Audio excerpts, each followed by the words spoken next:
Rolling. Okay. I don't agree with everything that Teal Swan says, without a doubt, as she is PC in some ways. But I'm about as anti-PC as you can get. But I feel that gay people should be treated with respect. Mm-hmm. But still, a gay joke is fun. What did the two gay sperms say to each other? I don't know. How can we find any eggs amongst this shit? Oh. I don't consider that joke to be hateful. No. But it's funny and it's in bad taste. Yeah. A person who is so oversensitive to handle a joke is a thin-skinned little fucking snowflake. And I can't stand uptight, oversensitive crybabies. I did a rant around gay pride, and not because people are gay, but because the gay community used to be about being sleazy, easygoing, and having fun. Now it has turned into a bunch of PC vomit. Go to any mainstream gay event, and you will meet a bunch of pretentious, mediocre PC fucks. Though the disco days of being carefree and having fun are long gone, unfortunately. Meanwhile, I agree with most of what Teal Swan says about Asperger's and people on the autism spectrum, but I have noticed that since 2013, things haven't improved much for people on the autism spectrum. The video starts out by saying, "We as humans look at disorders as though something has gone wrong." I have mixed feelings on that, and I think that comment could be PC. The autism spectrum is a wide spectrum that if you meet one person with Asperger's, you met one person with Asperger's.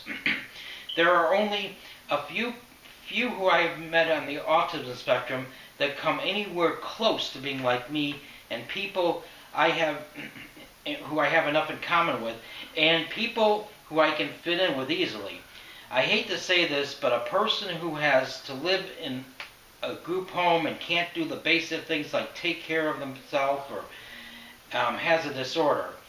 It is what it is. Many people on the autism spectrum are capable of having their own apartment, but they need to collect disability because they have difficulty of holding down a full-time job so they can earn enough to live on. But a lot of that is because most employers are greedy, impatient, greedy, money-grubbing scumfucks. She goes on to say that people with autism are not phased to fit in with this physical dimension. She says that they have 1 foot in with physical reality and 1 foot out. What that means is they have a lot more energy flowing through their body, and it increases their neuroactivity. I totally agree with all that. She goes on to say that a person with autism is overcharged with energy, making it very difficult for people to do things that neurotypical people can do easily. The downside of having autism and being physically impaired and not being completely connected to physical realities causes difficulty with communication for many people on the spectrum, and most people on the spectrum find it to be extremely difficult to multitask. I can't fucking stand it when I have to jump from doing one thing to something in a very short amount of time and having to do 5 things all at once. She brings up that people who are on the autism spectrum form strange thought patterns. I have a lot of strange thought patterns, and I'm fucking proud of it. My parents knew that I was weird and different, and even when I was a little kid, I would shoot from the hip, and my parents didn't like that. I was bullied from all those conformist pieces of fucking filth when I went to school, but my parents decided to send me to a place of low-life, degenerate pieces of fucking trash, which is what most of the kids are in the public school system, and it's even worse in religious schools. It all began when I was a very, very little, when I was so much in my own little world, and I was extremely quiet, and I didn't say anything, and it took until I was close to 5 years old before I was really able to start talking. And knowing my parents, they probably wished that I had gone through my whole life without saying anything. Considering all the quote-unquote inappropriate things that I said to embarrass my parents, and I'm fucking proud of it. And before I learned how to talk, I still remember throwing my tantrums, and I'm fucking proud of it. It was in 1968 when I started kindergarten, and I turned out to be a total antichrist, and that was before I was aware of all the protests against the Vietnam War, with all the cool psychedelic music that was out. When I was in kindergarten, I refused to follow any orders. I refused to do any work. I would scribble on the floor, and I even ripped up another kid's math paper. There was even a time when I decided to run around the room without having any pants on, and the teacher chased me into the bathroom, and I decided to lock the door and stay there for an hour. All because of that, I flunked kindergarten.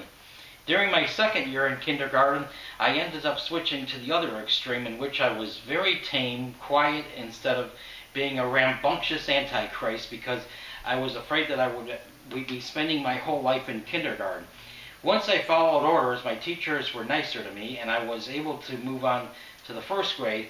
I then realized that the world was a perfect place, especially after I got done watching Mr. Rogers' Neighborhood.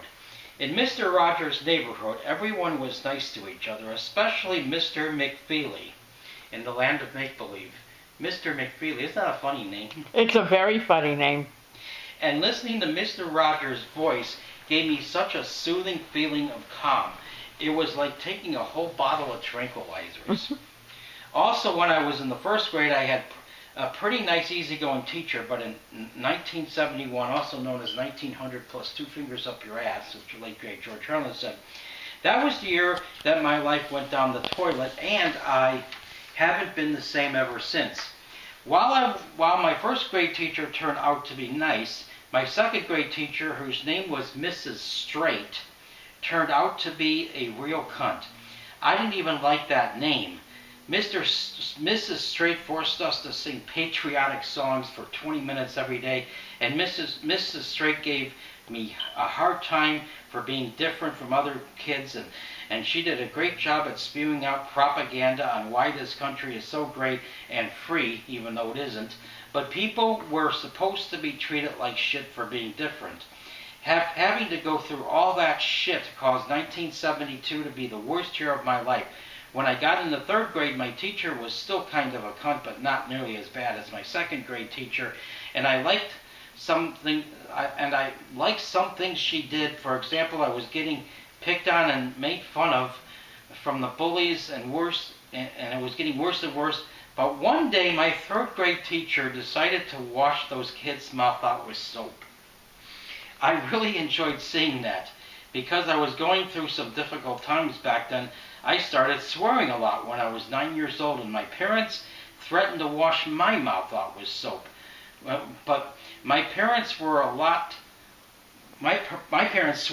too, which is where I picked up most of the swear words that I learned. Oh, your battery icon just went on, the red thing. Fuck, I hope it makes it. Yeah. But they told me that it was okay for them to swear because they were our adults and I'm just a child. If something didn't work out, the way I wanted to, my mother would say, "That's tough titty."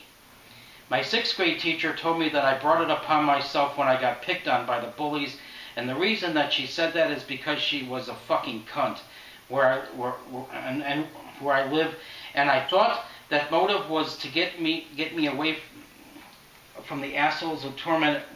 Okay, what the fuck? Oh God. Where I live, and the motive was to get me away from the assholes who tormented me, but it really was an answer to my parents' first.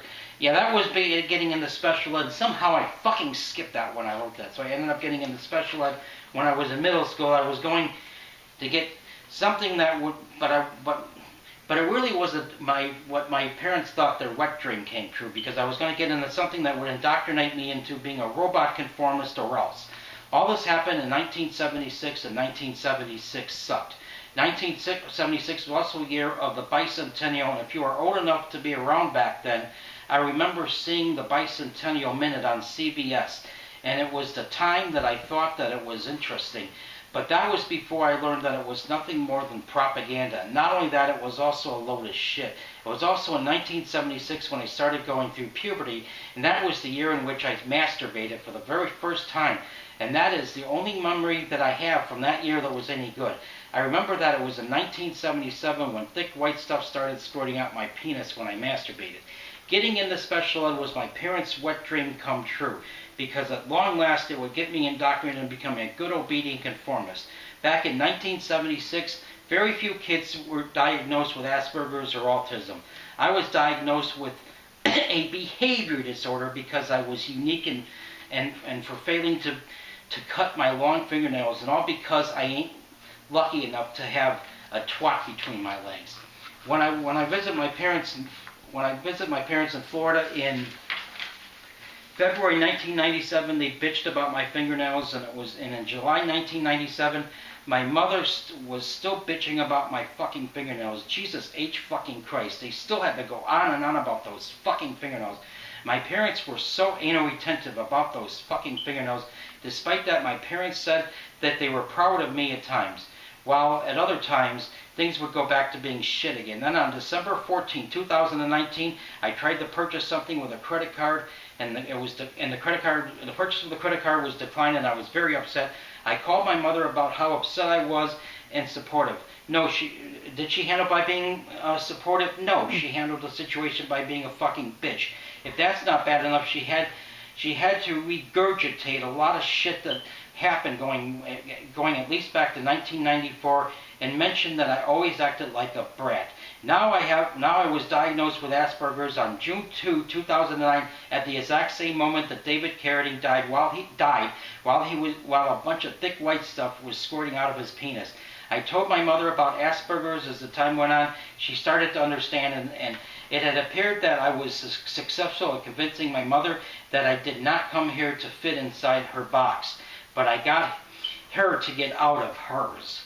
But on December 14, 2019, my mother decided to go back into her closed-minded box, and that really fucking sucks and blows. My mother died on April 2, 2020, and that's how things had to end, and I think my mother was living in a religious nursing home, which contributed to causing things to turn back to shit. And religion is all about mind control and making you fit in their box. Religion is about as nice as a pile of vomit. All religions suck except for the Church of David Carradine and the Church of Euthanasia and the Church of David Carradine, of course. And is this still recording? 12:35. Okay, I hope it don't crap out on me. I hope not. There's 2 minutes left. Yes.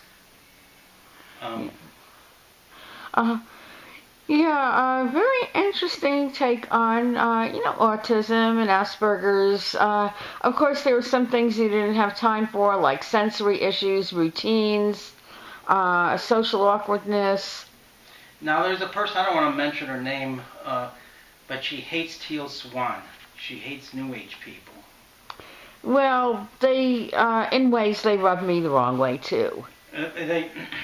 This person says that New Age always blames the victim, and they say you're responsible for everything that happens to you. I believe you're responsible for what happens to you to a certain extent. Yeah, that's exactly how I feel.